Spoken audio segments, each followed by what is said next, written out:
Hey, Visista, and welcome to week 8 of the VDL. This week we're playing against the Norwegian Darmanitans. So last week I accidentally forgot to record my video, and so I wasn't able to post the video.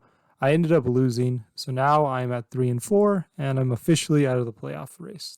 However, going into this game, I was hoping to get my preseason goal, which is to get 4 wins for the season, and that was definitely would mean that I did reasonably well. So let's get into the matchup. So looking at my opponent's team, they definitely have some very concerning things. So the first thing that's noteworthy is Como. Como is incredibly powerful against my team, especially because I don't have many very coverage moves. In addition, it has body press and iron defense, and just has generally very bulky defensive stats, which most of my team uses attack rather than special attack. In addition, Incineroar is actually very good. My team is very physical. In addition, the dark typing is pretty good against most of my team, and it also is immune to Sableye. Other than that, one of the things that's really awkward is that my Sableye is really not great this week, because if they bring Sarina, I can't do any prankster moves at all, and if they bring Spritzy, I can't use Encore or Taunt while it's on the field because of their abilities. So Sableye definitely is a little bit awkward because of the power of those things. In addition, Tornadus is pretty powerful if it can set up Tailwind, because if they have speed control, I definitely think I'm not in great shape. So kind of looking into that, I see that Weavile seems very good. So Weavile deals with Tornadus reasonably well and can outspeed it, which is kind of a big deal. Other than that, none of my Pokemon look super exciting per se. I definitely want a way to deal with the Incineroar's Intimidate, which means I should either have a special attacker or a way to maybe Defiant Bisharp or Conjure a Malamar in order to counteract the Intimidate. But in the end, I ended up going with this team. So I went with Contrary Malamar to counteract the Intimidate from Incineroar, like I said. I have Superpower, Throw Chop, Psycho Cut, and Trick Room. So in testing, I had some problems with Spritzy and Trick Room, and so I decided to run Trick Room to counteract Malamar, and I gave it the Tinga Berry to survive some, U-turns or other bug moves. Next, I gave Choice Band Skunk Tank. So I'm not a huge fan of doing Choice Band on Skunk Tank, but the reason why I did it is because I wanted a way to guarantee one-shot a Como. And so Skunk Tank with Play Rough guarantees one-shots Como unless it has a Roselli Berry.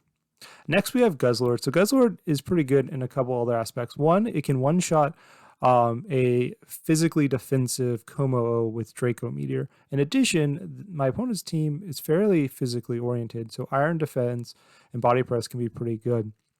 And so I just gave it the Roselli Berry in order to survive some moves like Moonblast or other like Play Roughs. And the rest of it seems, pretty good in that aspect. Its main downside is it doesn't do much damage into the Spritzy, and that's kind of its big downside, but hopefully Skunk Tank and other Pokemon like Zoroark can deal with that. Next, we decided to go with Marpico. So I gave Choice Scarf Marpico. The idea is that Aura Will Choice Scarf can one-shot a Tornadus unless it has a Wakan Berry. In addition, Electro Web getting some speed control seems pretty relevant. Or, Ice Fang to do a little bit. Well, Ice Fang is mainly there for coverage because of the Hippowdon, so that I can hit Hippowdon and then Tickle to lower the attack and defenses so I can get some kills. Next, we have Zoroark. Zoroark is very powerful this week. I gave it the Trouble Berry, which lets me to survive most attacks by my opponent's team. I have Night Daze, Focus Blast, Sludge Bomb, and Extrasensory. So Focus Blast should kill a physically defensive Incineroar. It also should kill Lycanroc. Night Daze is just pretty fair damage. The Sludge Bomb is for the Spritzy, and then the Extrasensory is for the Como. Finally, we have Focus Sash Weavile. It's a little bit awkward about Focus Sash because they do have sand, and the sand trip can kind of get rid of the Focus Sash. However, Weavile is really important, and there's nothing I can do to make it survive more than one attack, so I gave it the Focus Sash. Other than that, I gave it triple axle for the Hippowdon and the Tornadus. I gave Brick Break for Pokemon mainly like Lycanroc, and then the Throat Chop just for covering the rest of the team. Okay, so anyway, so that's my team, and let's get into the match. So here we are for game 1. So looking at my opponent's team, they actually have quite a few Pokemon I was not expecting to see. Namely, I was expecting to see Sarina, and I was expecting to see Spritzee. And so them not coming is definitely very strange to me, and it definitely kind of mixes up most of my main game plan options, because most of my game plans were kind of based around that. So my main idea for my game 1 game plan was to lead Malamar and Zoroark and disguise Zoroark as Skunk Tank. So the idea with this was that I think it's very likely that they're going to bring Intimidate Incineroar as a lead, and Malamar is a good way to kind of counter that. In addition, Zoroark is very good offensively into most of their team. And so I'm kind of just thinking if I should change that.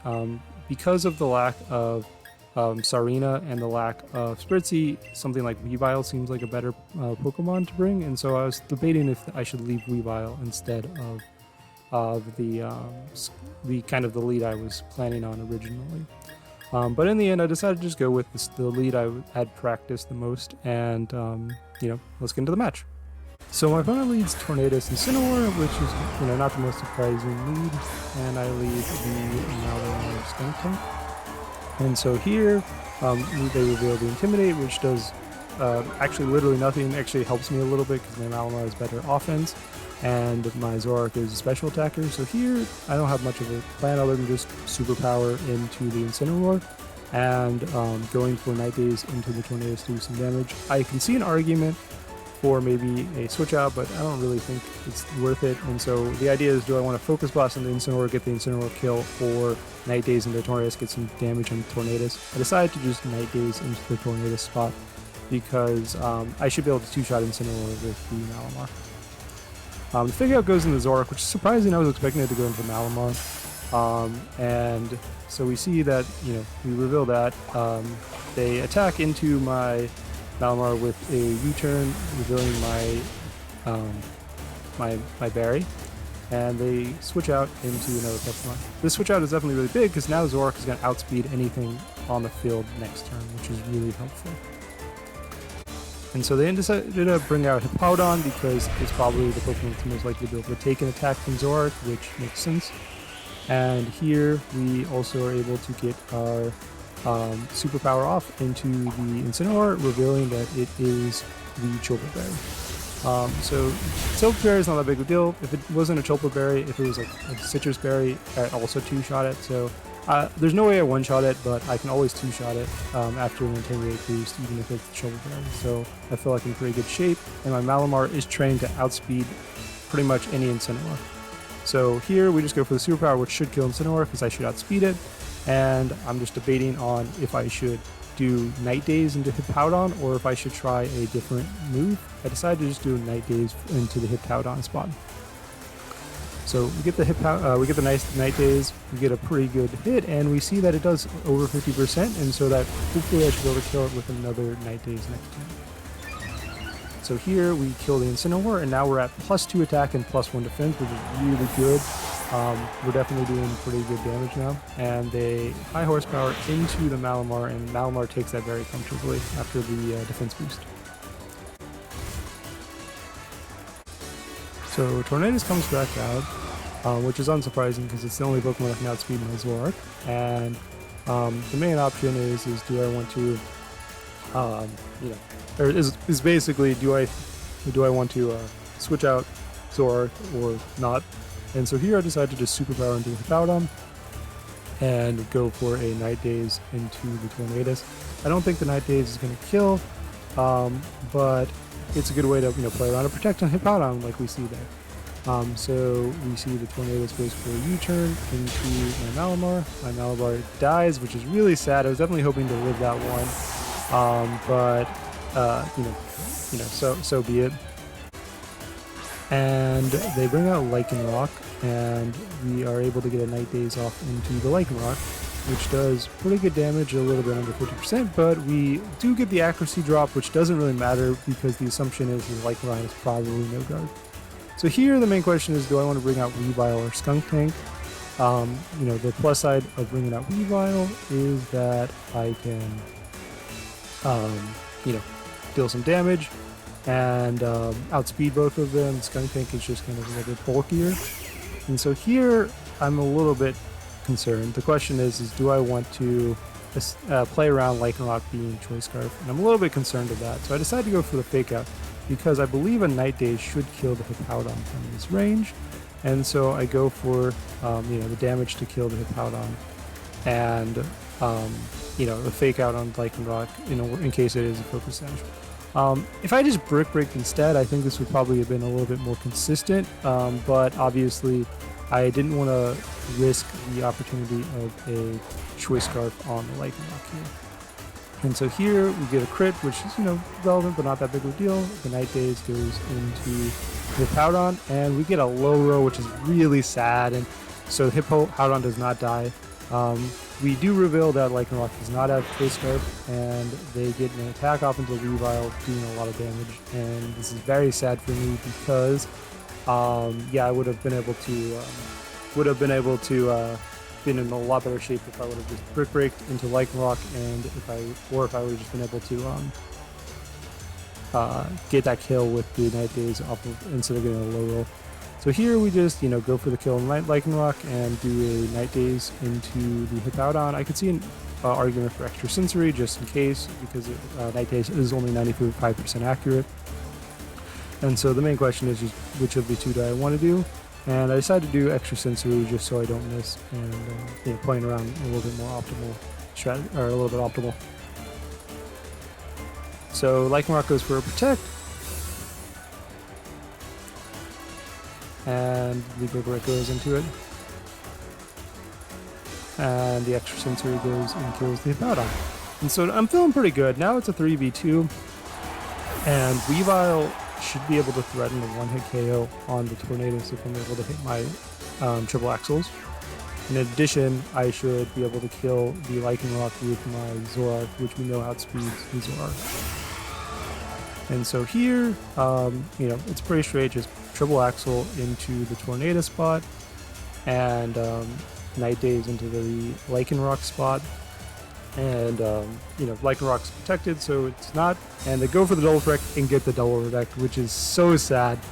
But I'm still okay as long as I hit my triple axles, and I get the first one, and I get my second one, and we're easily going to kill with the third one, even with this Citrus Berry activated. And so I'm feeling like we got this pretty much guaranteed if I hit this, and we end up missing.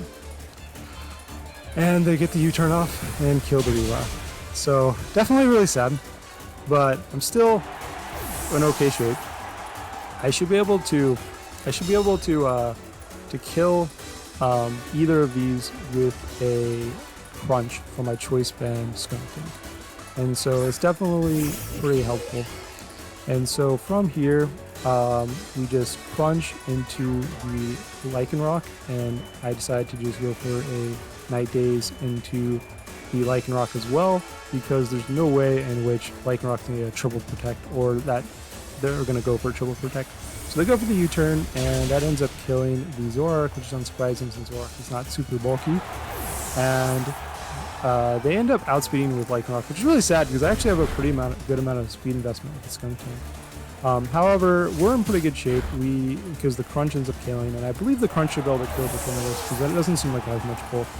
And I should be able to easily take a U-turn from this spot. And so I'm feeling pretty good, even though they got the double protect and I missed the triple axle. I'm feeling pretty good about my spot right here. And so the crunch should kill, and they have acrobatics, which is not that big a deal because I should be able to survive this. And I don't, because they got a crit. And this was such a sad loss here because I 100% survived that. I did the calcs without the crit. The crit definitely mattered, and the double protect mattered, and the missing third triple axle mattered. And yeah, definitely a sad loss. Between those three, if I would have hit any of those, if any of those didn't happen, I win, and I have about, I did the math, I think it was about a 97.5% chance of all three of those occurring, and they did. It's definitely sad that, I got a little bit, I had very bad luck on that aspect. But even with that, I probably could have won if I would have just brick braked into the Lycanroc instead of faking out that I did. I was very concerned about a choice scarf on it, but in the end, it probably cost me. So, anyways, let's get into game 2. So here we are for game 2. Game 1 went pretty well, but ended up getting a little bit unlucky. And so I'm just debating if I want to switch it out. So one of the things is that they don't have really their trick room mode. So my thought is maybe I should go with my fast mode, which is like Marpico and Weavile and like Zoroark, and those seem like pretty good options. And so I decided, okay, let's say I lead Morpeko and Weavile, and then do Zoroark because those are my fast Pokemon and they seem pretty good. And then I kind of came to the realization that with this I don't really have a clean switch in. I would like a Pokemon that could switch into something like a U-turn, and so, or a Pokemon that could just take a U-turn in general. And so that's kind of where my argument came, and I'm like, okay, so that means I probably want Skuntank. And so which of these should I take out? Should it be Malamar or Zoroark, or Morpeko or Weavile? And the answer is I should definitely have Weavile. Weavile seems very important and it's very good. And so I decided to take out the Zoroark and replace it with Skuntank so that I have a kind of a little bit better ability to take like a U-turn from Tornadus or Incineroar. So let's get into the match. I lead with Tornadus and Como, and I lead with Morpeko and Weavile. And here, definitely unclear what I want to do. I can see an argument for, so Aura Sphere Wheel should kill the Tornadus, but if it gets Protect, I'm in a kind of awkward situation where it's a Dark move next turn and it doesn't do as much damage as I'd like. And so I decide I'm going to kind of be a little bit more safe and decide to just go with the Tickle into the Como. My Morpeko should survive any attack from Como at -1 attack, and the Triple Axle, as we saw, should kill if I hit all 3 hits. They end up taking out Como and switching it into Incineroar, and it's definitely probably maybe a little mistake on my side, and I could have accounted for that. But I also wanted to account for Protect on Tornadus, so it was kind of a little bit of a no-win situation, because the way in which I account for this would be double up into the Tornadus spot, which would have been punished if they just protected. So in this situation, it ends up not working out well, and so we end up getting first, second, and the third Triple Axle, but just barely get over 50% for the Citrus Berry. And so if we got a little bit of low roll that time and a little bit of high roll in the third one, we might have been able to get the kill through the Intimidate, but they end up getting the U-turn, getting some Regenerator off, and getting a lot of damage onto my Weavile. So definitely not the best turn for me. So they bring out Hippowdon, and so here, my Weavile looks like it's in pretty bad shape, especially because I think the obvious play on my opponent's team is to fake out into the Weavile spot. And so here I decide that I should definitely switch out the Weavile. And I don't think I can switch out the Morpeko as well, because that seems a little bit hard to do the double switch. And so I decided to just tickle into the Hippowdon and switch out into the Malamar. The big question is Skuntank and Malamar. The downside of Skuntank is if they Earth Power into the Weavile spot, or high horsepower. So I decide to do the Malamar because it can take a high horsepower a little better. And I also need the Weavile for Tornadus in the late game. And so they do in fact fake out into Malamar as expected. And we get the Tickle off into the Hippowdon, and the Hippowdon ends up lowering its attack and defense. And they end up cursing. So basically the Tickle counteracted the effects of this curse. And so basically me and them both had, pretty much a useless turn for all intents and purposes. So we get a little Sand Chip, and this Cham Chip is definitely really annoying. I definitely maybe should have gone a little bit bulkier this game, but but here the play is kind of just Tickle and Superpower, and I decided to Superpower into the Incineroar because I want to be able to kill it soon and also want the attack and defense boosts.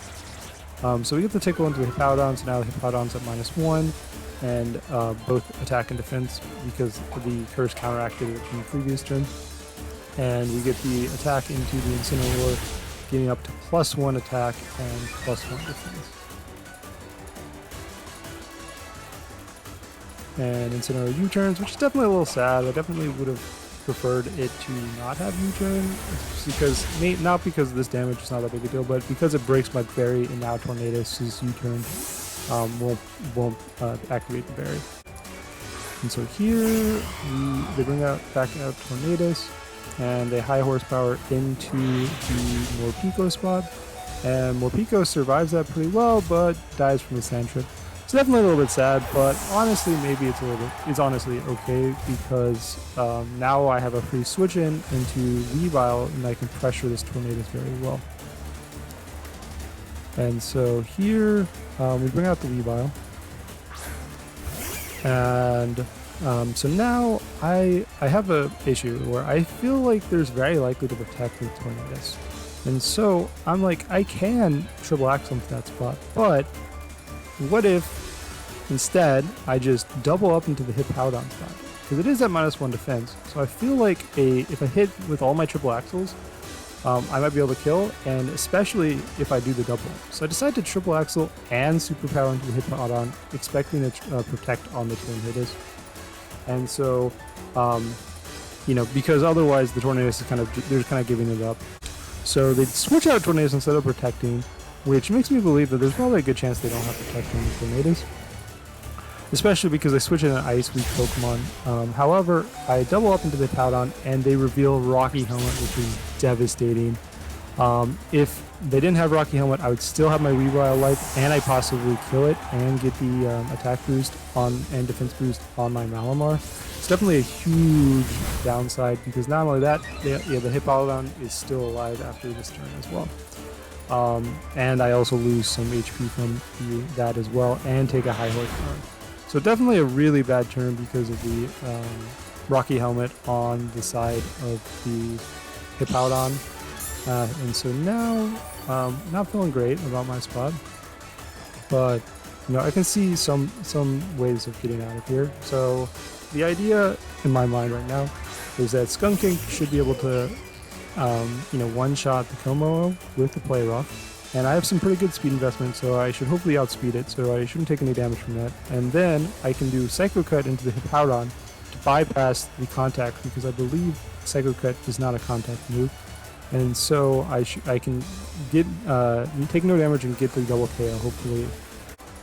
And they end up outspeeding both my Pokemon, which is really sad, because if they didn't outspeed, or I wasn't expecting them to outspeed, because I do have a pretty good amount of speed investment. If they didn't outspeed, that would have been a really good amount of HP.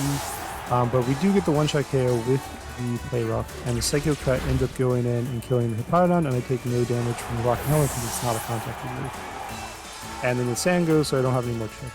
So if I did outspeed the Como there, I think I would have been in a really good situation. But that little bit of extra damage definitely might be bad here. And so they bring in the Incineroar, which is not the worst, because my Malamar does get an attack boost. However, the attack drop on my Skuntank is definitely a big deal. And so here, pretty much the play is to just Play Rough into the Tornadus and Superpower, just go with a double up in the Tornadus. They end up fake outing into the Skuntank, which is definitely a little bit of a bold decision, and they U-turn into the Malamar, and they kill the Malamar off of a crit. In actuality, that crit doesn't matter. I checked up the damage calc. If I had the extra health from, if I did outspeed the Como and I didn't, and I had that much the extra HP that the Drain Punch did, I would have actually survived it. However, with that damage from the Drain Punch on the Como, I wouldn't have survived it. So from here, they set up the Tailwind, and pretty much the game is over, because at -1, I really can't do enough damage, and I basically need to hit multiple crits in a row. And it seems very unlikely at this point. And so we end up Play Roughing, getting an attack drop, but not being a big deal. So we end up losing 0-2, and we end up going 3-5 on the season. Definitely, honestly, this was a disappointing season, to say the least. I started off 2-2, ended up losing the last 3 games of the season. I'm definitely a very sad season. I had some plays that ended up costing me, like this last game. Like, I had a 100% chance of winning the game, and instead I made it a 97.5% chance to win the game, and I ended up losing off of that 2.5% chance. And a lot of things like that happened throughout the season, And also, there's definitely some problems with my team that I think have been exploited. But I'll save that to the end of season review, where I'll kind of go over my season and my thoughts. But thank you for watching. Sorry that anticlimactic and sad end of the season, and thank you for watching.